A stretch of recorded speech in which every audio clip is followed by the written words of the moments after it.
Hello दोस्तों, स्वागत है आप लोग के अपने यूट्यूब चैनल स्टडी पॉइंट 11 में। दोस्तों हम लोग देख रहे हैं एसएससी जीडी एग्जाम 2023 के लिए सेट प्रैक्टिस। आज के इस वीडियो में बात करेंगे हम लोग जीके, जीएस और मोस्ट इम्पोर्टेंट करेंट अफेयर्स का सेट नंबर 8 का। इससे पहले दोस्तों हम लोग 8 सेट हिंदी का और 7 सेट जीके, जीएस और करेंट अफेयर्स का कर चुके हैं। जिन छात्र को देखना है, प्लेलिस्ट बना हुआ है चैनल पर, जाकर आप देख सकते हैं।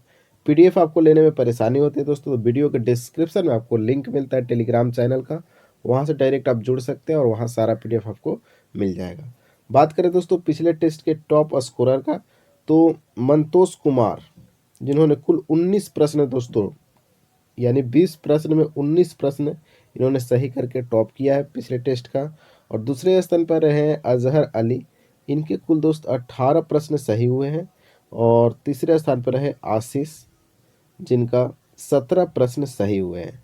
बात करें दोस्तों पिछले टेस्ट का जो अंतिम प्रश्न पूछा गया था, 80 नंबर सवाल था, वो सवाल का सही उत्तर और इकलौता उत्तर दिए हैं तारिक आलम। राइट आंसर दिए थे कि 80 का sir option number D right answer होगा। ध्यान रखेंगे, बहुत सारे बच्चों ने गलत आंसर भी किया है, वो थोड़ा सुधार कर लेंगे, ठीक है। आइए बात करते हैं दोस्तों आज के पहले प्रश्न का, लेकिन उससे पहले आप लोग एक कार्य करें, वीडियो को थोड़ा शेयर कर देंगे, अपने स्टडी ग्रुप में पक्का करना है। और चैनल को जो सब्सक्राइब नहीं करके देख रहे हैं, वो चैनल को सब्सक्राइब कर लेंगे, ठीक है। चैनल सब्सक्राइब करने में एक भी रुपया नहीं लगता, आप लोग को पता है।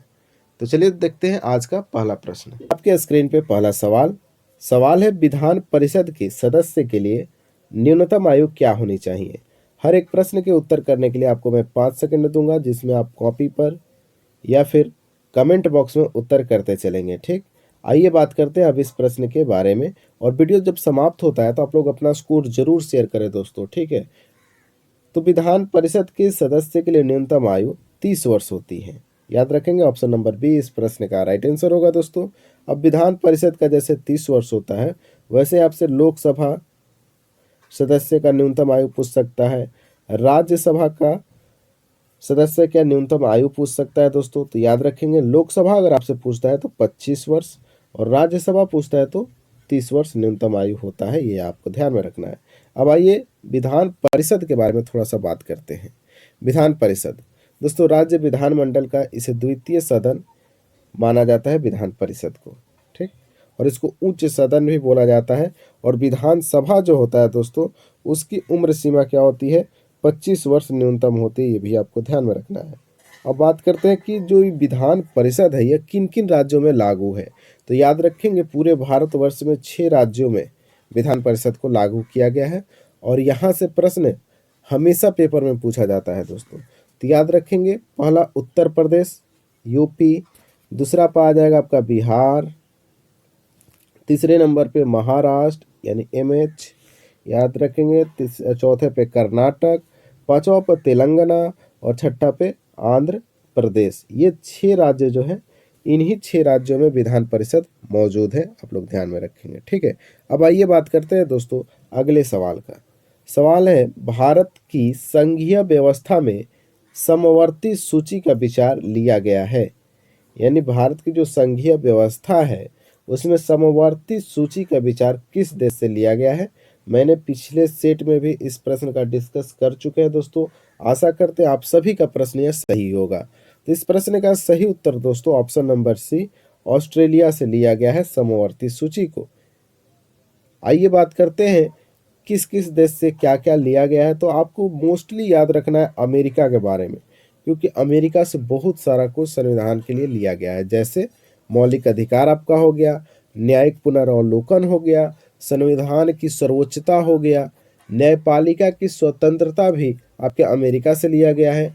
निर्वाचित राष्ट्रपति कहाँ से लिया गया है, अमेरिका से लिया गया है। महाभियोग शब्द कहाँ से लिया गया है, अमेरिका से लिया गया है। उपराष्ट्रपति, याद रखेंगे मोस्ट इंपॉर्टेंट, उपराष्ट्रपति आपके अमेरिका से लिया गया है। बात करते हैं रूस से क्या लिया गया। तो याद रखेंगे, मौलिक कर्तव्य जो है वो आपके रूस से लिया गया है। आइए बात करते हैं अब अगले सवाल का।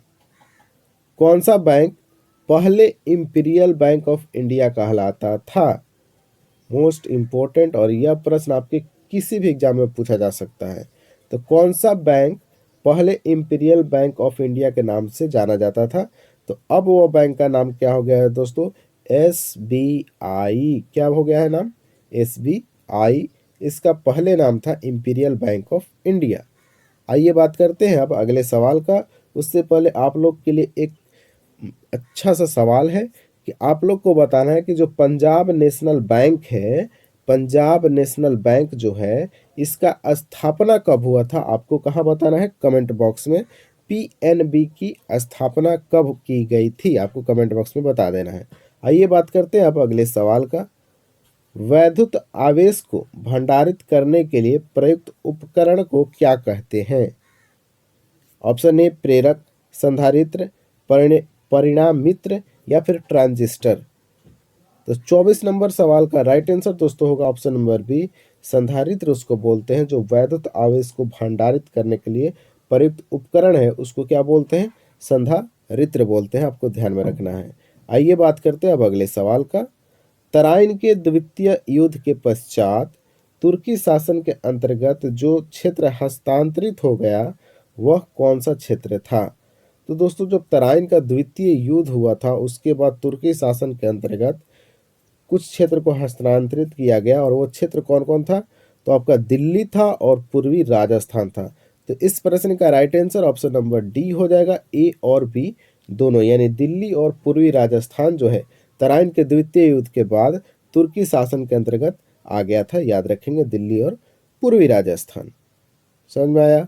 अब आइए बात करते हैं तराइन युद्ध की। बात हुई है तराइन का पहला युद्ध कब हुआ था? तो 1191 में हुआ था। किसके किसके बीच हुआ था? तो याद रखेंगे, मोहम्मद गोरी और पृथ्वीराज चौहान के बीच हुआ था।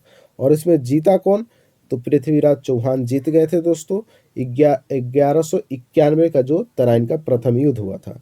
लेकिन एक साल बाद ही 1192 में तराइन का द्वितीय युद्ध होता है, और वही लोग के बीच, मोहम्मद गोरी और पृथ्वीराज चौहान के बीच। और इस युद्ध में पृथ्वीराज चौहान हार जाते हैं, यानी कि मोहम्मद गौरी जीत जाता है। और क्यों हारते हैं पृथ्वीराज चौहान? क्योंकि एक जयचंद है जो जाकर मिल गया था मोहम्मद गौरी से। ठीक है, अब बात करते हैं दोस्तों जयचंद का क्या हुआ जिसने पृथ्वीराज चौहान के साथ धोखा किया। तो चंदावर का युद्ध हुआ। कौन सा युद्ध? चंदावर का युद्ध हुआ। कब? 1194 में, यानी 2 साल के बाद चंदावर का युद्ध हुआ। और यह युद्ध मोहम्मद गोरी और जयचंद के बीच में हुआ, और जयचंद इसमें पराजित हो गया, और मोहम्मद गोरी 1194 का चंदावर का युद्ध भी जीत गया था। ठीक है, ये आपको हिस्ट्री याद रखना है। आइए बात करते हैं अगले सवाल का। मोहम्मद गोरी की मृत्यु के पश्चात कुतुबुद्दीन ऐबक ने भारतीय प्रांतों पर शासन किया एवं एक राजवंश की स्थापना किया। यानी डायरेक्ट आपसे पूछा गया है कि मोहम्मद गोरी की मृत्यु के बाद जो कुतुबुद्दीन ऐबक है वो किस राजवंश की स्थापना किया? तो बिल्कुल आसान सा सवाल है दोस्तों। ऑप्शन नंबर इसका हो जाएगा बी, गुलाम वंश का स्थापना किया था। किसने? कुतुबुद्दीन ऐबक ने किया था। आपसे यहाँ पूछ सकता है कि गुलाम वंश का वास्तविक संस्थापक कौन है? तो वो भी आपको याद रखना है। इल्तुतमिश जो है दोस्तों, वो गुलाम वंश का वास्तविक संस्थापक माना जाता है, इल्तुतमिश को। अब आइए कुछ बात करते हैं इस प्रश्न के बारे में। देखिए, कुतुबुद्दीन ऐबक जो है मोहम्मद गोरी का एक दास था, नौकर था, गुलाम था। जो कुतुबुद्दीन ऐबक है जिसने गुलाम वंश की स्थापना की 1206 में, ये किसका गुलाम था? तो मोहम्मद गोरी का गुलाम था। ठीक, और दिल्ली सल्तनत पे कितने वंश ने शासन किया? तो 5 गुलाम दास। ठीक, जो गुलाम वंश के था लोग, उसने शासन किया। उसके बाद खिलजी आया, खिलजी शासन किया। तुगलक आया, तुगलक शासन किया। फिर सैयद आया, सैयद शासन किया। और उसके बाद लोधी आया, लोधी वंश शासन किया। इस क्रम को आप लोग ध्यान में रखेंगे, मोस्ट इंपॉर्टेंट क्रम है, यहाँ से सवाल आपसे पूछे जाते हैं। अब आइए बात करते हैं अगले सवाल का। अपने विख्यात नेता चंगेज खान के नेतृत्व में मंगोलों ने प्रथम बार भारत में सन खाली स्थान में सिंध नदी के किनारे संगठित हुए थे। तो जो अपने विख्यात नेता था चंगेज खान उस समय का, उसके नेतृत्व में जो मंगोल के रहने वाला था लोग, उसने प्रथम बार भारत में सिंधु नदी के किनारे संगठित हुए थे, इकट्ठा हुए थे। कब? ये आपसे सवाल पूछा गया। तो इस प्रश्न का सही उत्तर ऑप्शन नंबर ए, 1221 में सिंधु नदी के किनारे संगठित हुआ था चंगेज खान और उसकी सेना। ध्यान रखेंगे, मोस्ट इंपॉर्टेंट प्रश्न है दोस्तों। चंगेज खान कहाँ का निवासी था, ये प्रश्न आपके पीसीएस के एग्जाम में पूछा गया है, झारखंड पीसीएस में। तो याद रखेंगे दोस्तों, जो विख्यात नेता चंगेज खान था वह मंगोल निवासी था, आप लोग याद रखेंगे। आइए बात करते हैं अब। लाइकेन के दो जीवों का सहजीवन माना जाता है, वे सूक्ष्म जीव कौन कौन है? तो इस प्रश्न का right answer option number B, शैवाल और कवक हो जाएगा दोस्तों। तो लाइकेन के दो जीवों का सहजीवन माना जाता है और वो दो जीव कौन कौन है? शैवाल और कवक है। और लाइकेन का कार्य क्या होता है, आपसे पूछा जाता है बार बार पेपर में, तो याद रखेंगे यह वायु प्रदूषण को संकेत करता है लाइकेन। आइए बात करते हैं अब अगले सवाल का। सवाल है कि बीसीजी टीके किस रोग के प्रतिरोध में लगाए जाते हैं? ऑप्शन है मिजल्स, ट्यूबरकुलोसिस जिसको क्षय रोग, टीबी रोग बोलते हैं, पोलियो है, या फिर हेपेटाइटिस ए। तो इस प्रश्न का सही उत्तर होगा ऑप्शन नंबर बी, ट्यूबरकुलोसिस यानी क्षय रोग यानी टीबी। याद रखेंगे बीसीजी टीका ट्यूबरकुलोसिस में दिया जाता है। और यहाँ से प्रश्न काफ़ी इम्पोर्टेंट पूछे जाते हैं आपके पेपर में। बीसीजी का पहले तो पूरा नाम आपसे पूछा जाएगा, तो याद रखेंगे बैसिलस कैलमेट गुएरिन। क्या होता है दोस्तों? बैसिलस कैलमेट और गुएरिन। किसने इसकी खोज किया? तो याद रखेंगे कैलमेट गुएरिन ने इसकी खोज किया था बीसीजी टीका का। और बीसीजी टीका जो है दोस्तों चिकित्सीय रूप में उपयोग पहली बार इसको कब किया गया? तो 1921 में किया गया।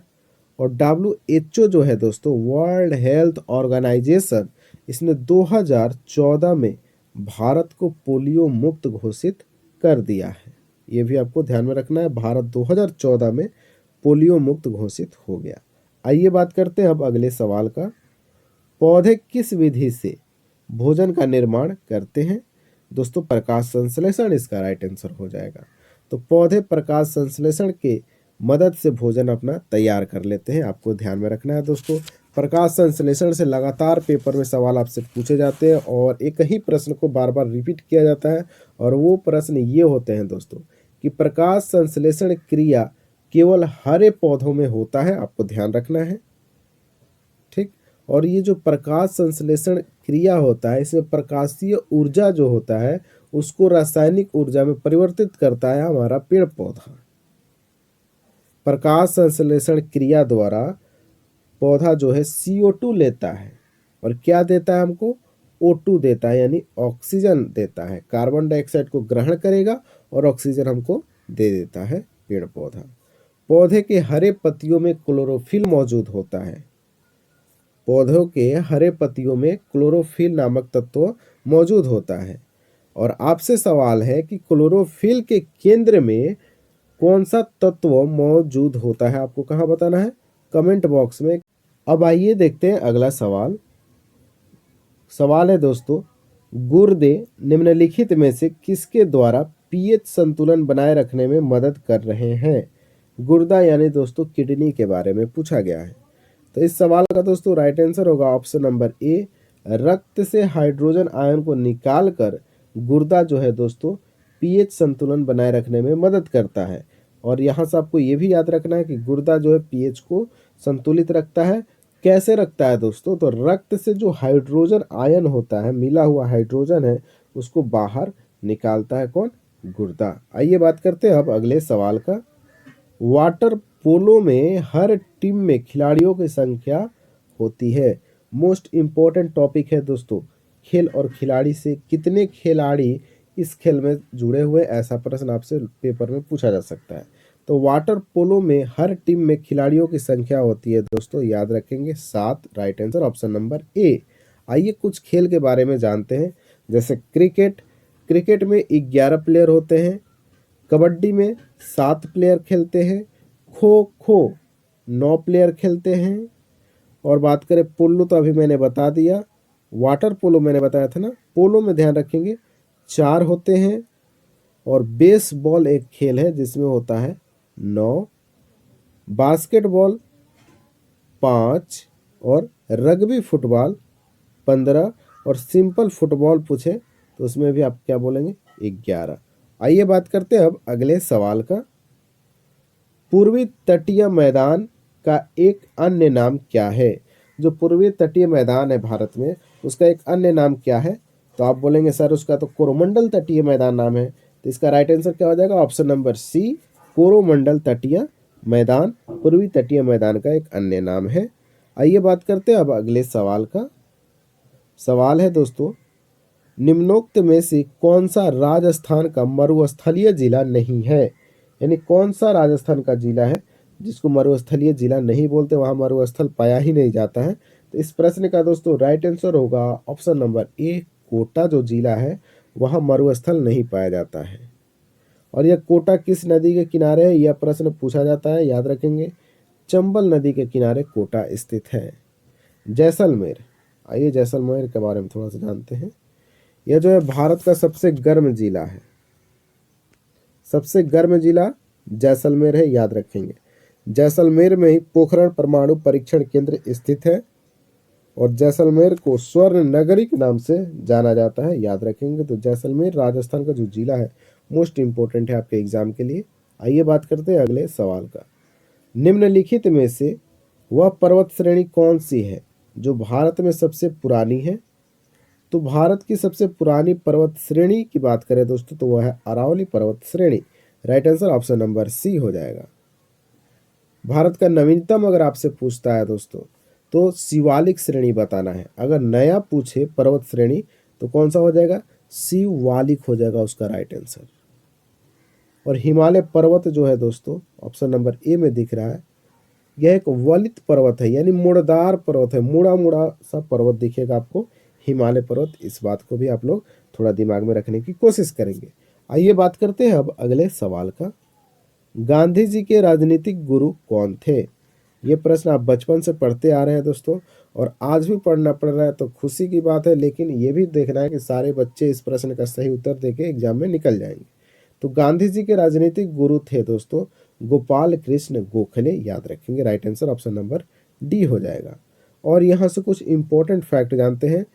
तो देखिए, गोपाल कृष्ण गोखले ये तो गांधी जी के गुरु हो गए, लेकिन इनके गुरु कौन थे? गोपाल कृष्ण गोखले के गुरु कौन थे? तो याद रखेंगे एमजी रानाडे साहब जो थे, ये थे आपके गोपाल कृष्ण गोखले के गुरुजी।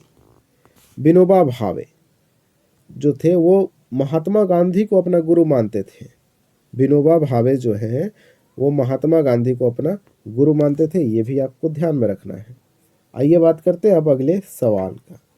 आईसीसी ने क्रिकेट के कई नियम नया नया बदल दिया है और यह नियम कब से लागू किया गया है?